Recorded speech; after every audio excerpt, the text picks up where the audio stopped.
everyone, here I want to tell about Khairul Tanjung, businessman from Indonesia. Khairul Tanjung is a former coordinating minister for economic affairs in the Indonesia cabinet.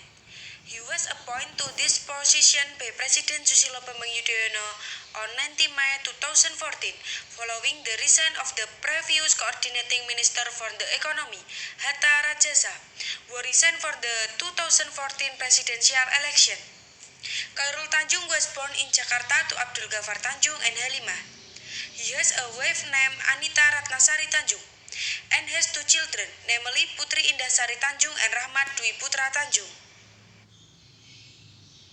After completing his studies at SMA Negeri 1 Jakarta, Khairul entered the Faculty of Dentistry, University of Indonesia. It was during this study that he began to enter the business world and was also awarded the 1984 to 1985 National Model Students. In order to meet his college needs, he sells stencil, terjit, and photocopiers on campus. After college, Khairul founded PT Pariarti Sindutama with 3 colleges in 1987. The product children's toys for export. The company immediately received an order for 160,000 pair of toys from Italy. However, due to different vision about business expansion, Khairul caused the spark and set up his own business. Expertise in building network and as an entrepreneur makes his business grow. Khairul repositioned himself across 3 core business: finance, property, and multimedia. In the financial sector, he took over Bank Karman, which is now called Bank Mega. He named the company Para Group. Under the Para Group, Khairul has a number of companies in the financial sector, including Mega General Insurance, Mega Life Insurance, Para Multifinance, Bank Mega, Mega Capital Indonesia, Bank Mega Syariah, and Mega Finance.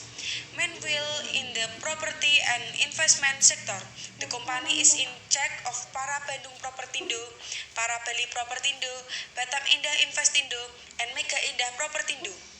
In broadcasting and multimedia, Para Group own Trans TV, Trans 7, Mahagagaya Perdana, Trans Fashion, Trans Lifestyle, and Trans Studio. Particularly in the property business, Para Group own a 3-hectare Bandung Supermall. Para Group launching Bandung Supermall as the central business district in 1999. While in the investment sector, in early 2010, Para Group, through its subsidiary, Transcorp, bought most of Carrefour Indonesia shares, namely some 40%. The Memorandum of Understanding for the purchase of Carrefour shares was signed on 12 March 2010 in France. So much from me, thanks.